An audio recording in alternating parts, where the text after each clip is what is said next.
Warning, this podcast contains explicit sexual language and should only be listened to at work if you're looking for an excuse to connect with your HR representative. Additionally, all mentions of the word women include cis, trans, NB, genderqueer, gender fluid, and those still figuring it out. Yes, you are welcome here. Will you open up with me? These pages, they can feed your innermost desires. Do you feel inspired? Are you getting what you need? Are you coming curiously? A secret safe with me. And here you can simply be yourself. Jace reads romance. Come on in, come on in, come on. Hi, y'all. This is Jace, and you found Jace Reads Romance, a community celebrating women's sex and sexuality through the reading of romance novels. I am so excited today to be joined by the incredible Courtney, and I will do no disservice by trying to introduce her myself. So please, Courtney, tell us who you are, what you do, and what you're excited to talk to us about. Oh my gosh. All right. My name is Courtney. I use she and they interchangeably. Nothing is wrong. Everything's right. And I am an intimacy director in the theater. You might have read an article about that. You might not have. So, intimacy professionals are a relatively new category or title for folks working in the entertainment industry who help actors perform scenes of an intimate nature. In film, we call these folks intimacy coordinators, and in theater, we call them intimacy directors or intimacy choreographers. A lot of lingo thrown around. Also, in sexual health, there's such a thing as an intimacy coach, and that's someone who helps people with their literal, actual, real-world sex life. And that is not what I do. I don't have that expertise. I only practice that on myself. The titles can get a little confusing. If it helps, you can remember that a stunt coordinator is the word we use for the person who does stunts in film, so intimacy coordinator matches up with that. And my work is primarily in the Chicago theater community. Oh, I'm so excited. So your history and background in intimacy and your, especially the work that came before that led you to be so great. What is something that you love about your job? Why is it important that we have intimacy directors, choreographers, and in the film and TV world, coordinators? Thank you. Good question. To me, this job is an opportunity to practice my activism in my chosen community. I have been a rabid intersectional feminist for as long as I can remember. And I didn't know that in the rooms I wasn't a part of in theater, there wasn't necessarily someone going, this is heteropatriarchal, or I don't think that that is humane, and can we do it a different way? Sometimes there were rooms where simply the person in charge was telling people what to do. And you know that scene in A League of Their Own? I got girls in the parking lot who'll do it in a bathing suit if I ask them to. That's what a lot of actors get taught about their worth and their replaceability in their roles. So a lot of creative artists, people who work to make themselves sensitive to the human condition in order to perform, are also people who are living in a state of fear about whether or not they will get to do their job. And we're told in our training that to be compliant is to be good, and that to be to have a need or to have a want or to have a boundary is to be difficult, and difficult might equal fired. And those are really broad terms, and I am older than many people working in my industry today, so the training has shifted, but at least in my era, that was a lot of the messaging we got. So we've got actors, really from all decades, folks in their 20s all the way up through folks in their 60s, 70s, 80s, who are carrying harm from their experiences performing intimate work. They performed a person who was subject to intimate violence, or they performed a person who enacted intimate violence. They may have had to repeat something over and over and over again that was deeply uncomfortable for them, but that they didn't feel they could address in any way or that they didn't have tools to address. So people in my role bring the language, the know-how, the techniques to support the process of performing intimate work. And intimate work might be simulated sex, it might be nudity, think anything you wouldn't likely see on a public beach.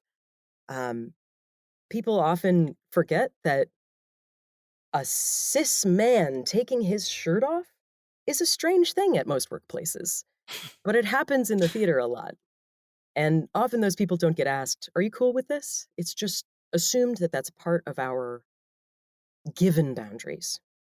So instead, people like me are helping folks to define their actual boundaries and to acknowledge that those boundaries change. They change based on context and our experiences and who's around us and how we feel that day. And that all of that is a part of our toolkit that we bring to work to make theater. Wow, that was like 4 run-on sentences, so That do was your best. amazing. And I don't think you and I could have staged, planned, pre-written my next question, which is one of the things that we have talked about, or I've introduced a lot in this community, is the power of your vocabulary to Oh. help you discover what it is that you want, what you don't want, what are the words that you can use, should use, enjoy using, don't using. And you mentioned the power of language in your work. And so I'd love to just expound on that. What is your observation of the power of language? Well, I wanna thank you because you just gave me a dawning realization. Folks often ask me where my expertise comes from, and it comes from a lot of practice in a lot of different places. But I also was raised by the child of a librarian, who then became a librarian herself, and my house was full of books, and reading was paramount in my childhood. So, you speaking about how vocabulary can give us access to defining our needs, our wants, our desires, our boundaries, etcetera, our experiences, I think I got a head start because I did so much reading as a young person.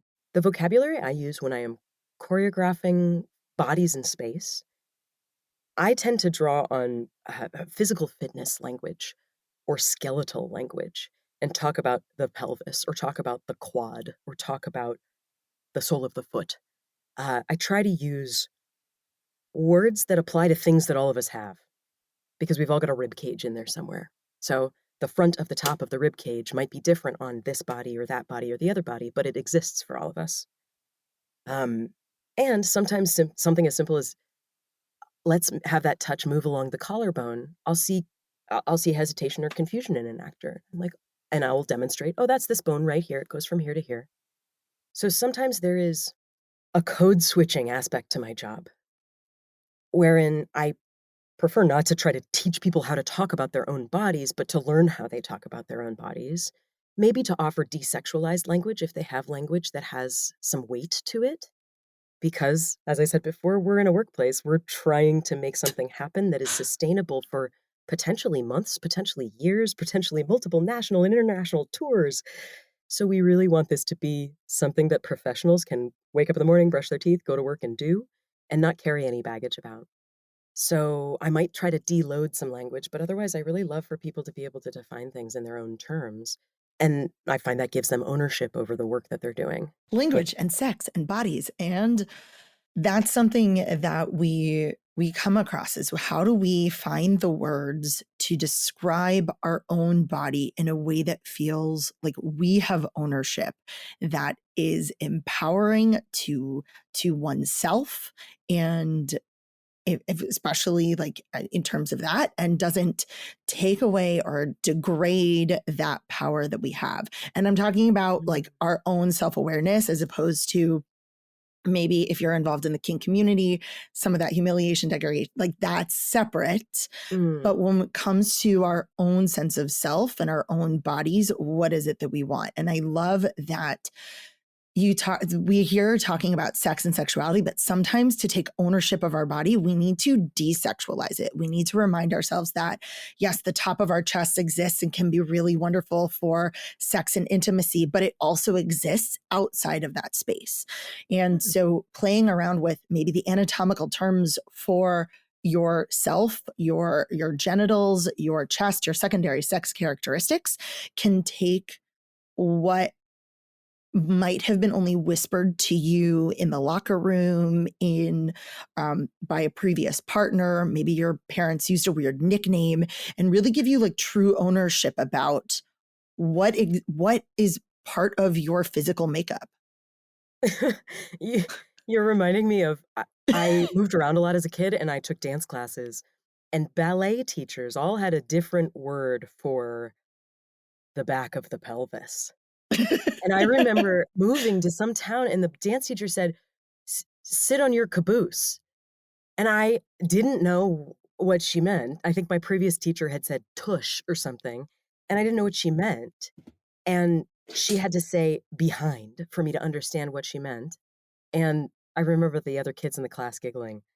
Um, Maybe that was my first dawning realization that, like, ooh, there's a diversity of understanding of what our bodies are and what they do and what they mean, what the parts of them mean. So off my professional stand, because that work requires desexualization, Mhm. and in the more personal zone, which it sounds like what you're talking with your audience about is more about their personal sex lives. Is that right? Yeah, how do we have empowered like sex lives that we take ownership of, that we are full participants of, that we feel good about? Um, and also like how do we, as because all we can control are ourselves, how Mm. do, through our own empowerment, our own ability to verbalize, direct, and connect with what we want and to our partner or partners, how do we then give them ownership about their own sex life and their own wants and needs? And is that a ripple effect that we can enact through our own self-discovery and our own time in our like grossest PJs, like reading the dirtiest book we can ever find in our comfy, wonderful place, discovering the words that we want? I don't know if y'all can see, like, y'all can't see that Courtney is like doing a happy dance in Oh, the yeah, I'm background. having big reactions. Um, so this does relate to my work, so I'm gonna bring that back into my space here. Often what I find I need to do is help artists speak through what their characters want, what their characters are trying to achieve with one another. Anyone who's been to drama school will remember that word. And maybe where their characters get their ideas from. So an exercise that I've found radical on occasion is to have actors create a sexual history for their character, to imagine where their character was taught about sex. And it can be simple, it's a single sentence, high school sex ed and the back of the bus, and that was it. Or church camp and it was scary and blah, blah, blah. Or my parents sat me down and we had a wonderful talk and I was never afraid and I thought masturbation was fun and da da da. Whatever story they want to create. I often find that my actors then come to me and go, I have been building character backstories for decades, and I never incorporated their sexual life because it's taboo. Because our acting school teachers were certainly never going to say, you should think about, how Brock and Maggie get it on. But they would be too afraid to bring up that Mhm. conversation, or the ones who weren't too afraid to bring up that conversation maybe were problematic in a whole bunch of other ways. Well, I So wonder if you haven't given your character a backstory about sex, then you are looking at it through your own sexual history, which can be problematic and unrelated in a whole different way. If if your sexual preference is not for your partner, let's just talk about sexual orientation. If you are working with a partner that's not your same sexual orientation, how do you then go into a sex scene with your sexual history and not and have that experience, versus if you can create the sexual history for someone who would want that partner and would enjoy that, like what a mind fuck that would be for an actor, a human, to try and negotiate those discrepancies. and actors are often left to their own devices for scenes of kissing or touching or nuzzling or the big prince and princess dippy kiss at the end of the musical or whatever. And you're right that without guidance, the default is going to be, what do I do in real life? I have certainly had the experience of a stage kiss in rehearsal that was performed upon me as a proper French kiss in the real world, like lovers on a sidewalk. And that's not how we do stage kissing. There really doesn't need to be tongue involved because the audience can't get involved in that part. So we tend to pretend that part. This actor didn't know. No one had ever told them. It isn't a part of our ABC 1, 2, 3 playbook. We all memorize a monologue or a sonnet or two, but it's often very late in an actor's career that someone really speaks to them about how to perform kissing or perform sensuality or desire. And now I flash back to my sexual health educator mind. There's kind of a jokey answer in sexual health that, like, the answer to every question is slow down, breathe, and lube, lube, lube. I mean, that's not bad advice. So I think the same might be true to your point. How do we discover our wants? Why shouldn't we start with our scuzzy PJs? What's unsexy about that? That's part of me. Sex is part of me. I am a sexual person. Therefore, my scuzzy PJs are a part of my sex life. They exist.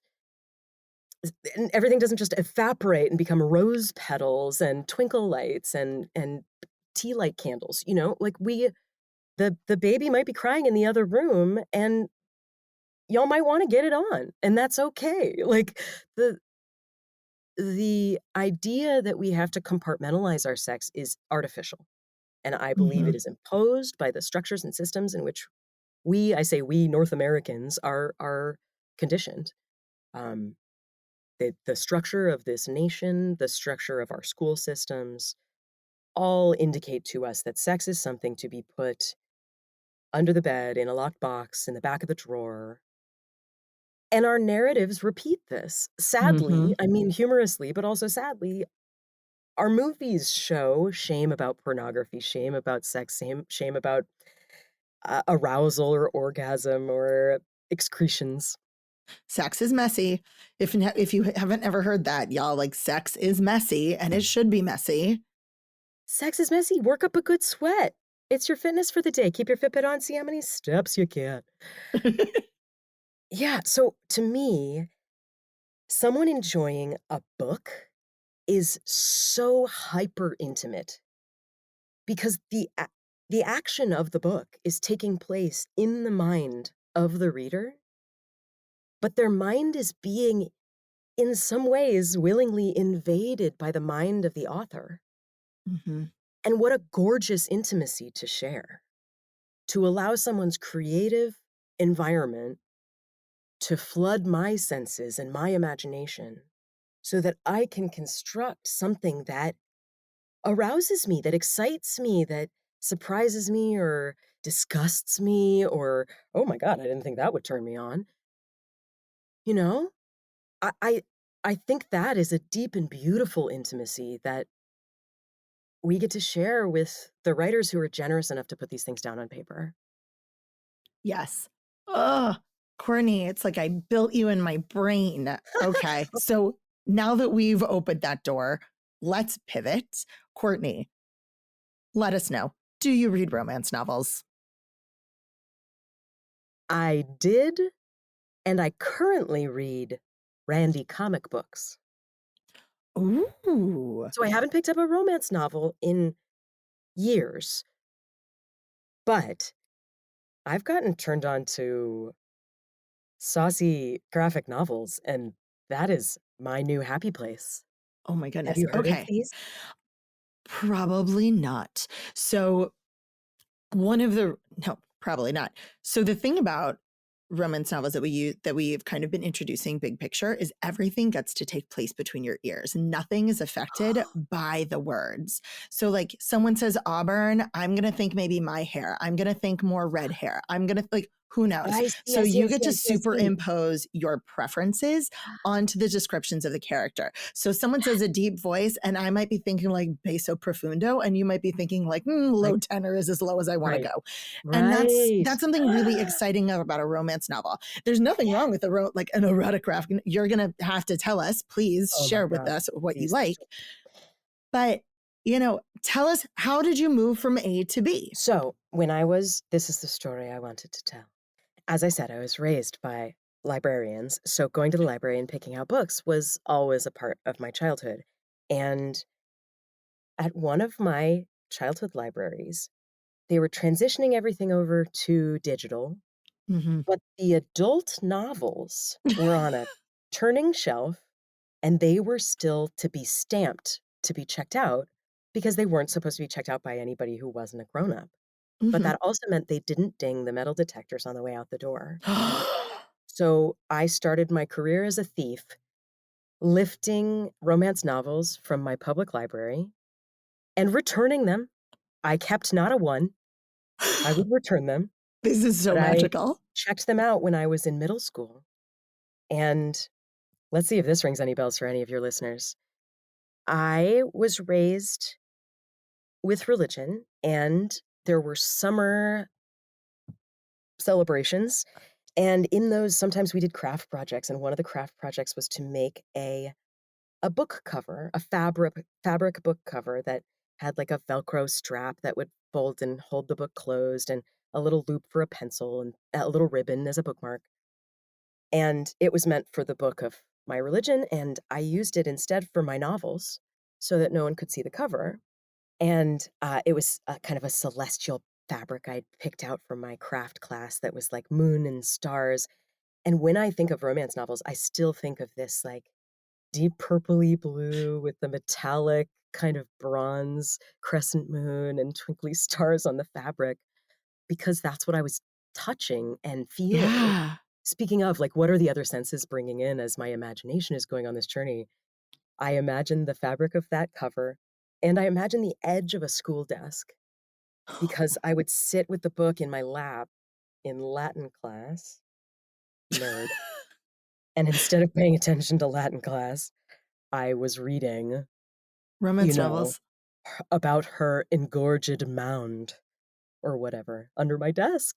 Oh my goodness. And I got caught a couple times. Luckily, no, they never took the book away. They just made me put it away. Hmm. I probably would have been in some different kind of trouble if someone had actually looked at what I was reading. Yeah. Oh my goodness.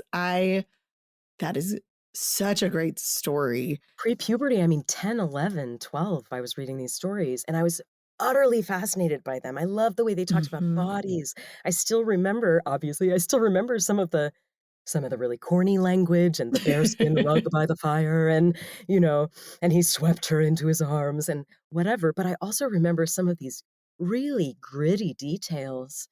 Uh, Hmm. uh, uh, as you said, describing sex is messy, sex is complicated, people making plans about their sex, preparations in order to have a good time, things that I never had exposure to through traditional media. There was nothing on TV that Hmm. said, "Oh, I'm gonna make a plan so that my partner has, like, a fun game to play while we're having our sexy time." Like, that was not available otherwise. So I'm I feel like it's grateful. still not available. That is, oh Everyone man. should have a public library card and Do use it you well. go, even if you're not a physical book person, even if you're like, I need my I'm a Kindle and not a book cover that you have made yourself for a book of your religion scripture, you have options. There are so many options. Go Google it. Libby, Hoopla, all of that stuff is available. Oh man. Okay. So you've been reading romance novels for a while, or erotic oh, literature, or however you wanted to. I will not age you. well, I found my parents' book, The Joy of Sex and More Joy of Sex, in their Yes. bedside table when Yep. I was much younger than that, probably 7 or 8. Uh-huh. So that was surely the actual origin story of all of this. And I was just fascinated because when I had asked the question of like, what's going on with bodies and stuff, I got a book on like growing hair in your armpits and like your voice changing and things. Like I didn't get the like nitty gritty. I didn't get what I wanted. And when I found those books, oh boy, howdy, did I get what I wanted and then some. I will age myself by saying simply this: squiggle wiggle writer. Jace, if you're not aware, that's okay. Someone out there on the internet knows what I just said. I'm literally writing it down. I love that.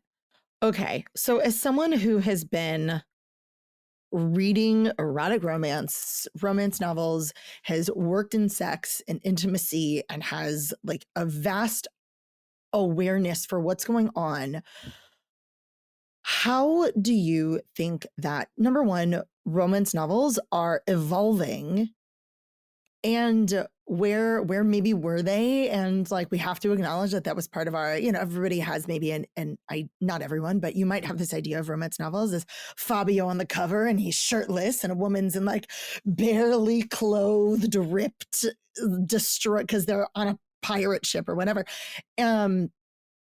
Or the idea that, oh, it's just like porn for women, or, oh, the sex scenes are unrealistic and it's like one pump orgasm. How have you, I've heard those rumors. I've even read those scenes. How have you seen the romance novel world or the sharing of these kinds of stories evolve over the past few years? Oh Many my goodness. years. Well, starting from those books I lifted, a lot of them were Fabio on the cover on the pirate ship, blah, blah, blah, blah, blah. Some of those books are long lasting. Some of them have been on the shelves for decades and decades, and you can't argue with that kind of popularity. Also, I mean, you got to shop around. So it might take a little reading to find the particular genre or the particular voice of an author that'll speak to someone. It's sort of like, I really enjoy science fiction writing, and not all science fiction writing is equal. If you ask anyone with a spaceship on their t-shirt to talk about it, they'll tell you forever, um, so I was grateful that I discovered a bit of diversity in the readings that I found, some of which was too hard for me. I was like, "Oh, this is kinda scary." Some of which Mhm. was really arousing, and I was like, "Oh, my sexuality is not as hetero as my summer camps would like it to be." Um, and, uh, and thank God for that. Uh, Mm. so I I actually I got off romance novels. Once I got into the heat of sort of my sexual life, I stopped Mhm. reading them. I really used my own experience as exploration, and I did occasionally date people who were interested in erotica, and so then I would get kind of keyed back in. I had a partner who wrote erotic literature for us, and that was very exciting. I had never had a relationship like that, and that was a Wow. whole different kind of sex for me. Um, yeah, writers, whew. Um, and then a friend of mine, I don't know, sometime a decade or so ago, I think heard me say, "Yeah, I don't really do that anymore," and they were like, "Oh my gosh, I have a couple for you," and I got turned on to these fairy, gay, werewolf, vampire, just it filled my heart with delight, my little nerdy soul. It was a perfect combo of gothic romance and smut and leather and vinyl and, oh, just wonderful descriptions. And to anyone who thinks that romance is simply about a reader getting off, or porn for the reader, or unrealistic blah, blah, I please, if you can, separate yourself from everything that you think of as porn and cast your mind into the world of books and stories or the streaming shows that you like to watch, and think of how different all of those are, and how you can flip a million channels and find a million different things. The same is true for erotic literature, and some of it's a slow burn. And if you've never had a slow burn, you might not know that a slow burn is what you've been waiting for your whole life, until you're on page 60 and you're like, "Get to it already! Oh!" And your sweaty little fingers are turning the pages as fast as you can. You Mhm. know, Like, I'm those only are reading every fifth word. Exactly. Those are extraordinary experiences to have. I mean, that's a roller coaster of emotion and sensation that you potentially got for free if you got it as a download from your local library. Get a library card. Really, the sexiest thing that Jason and I want to recommend today is your public library. Love your librarians. They know everything and they never tell.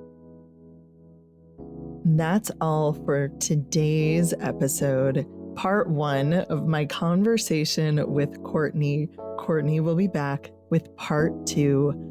I can't wait for you to hear what happens next week.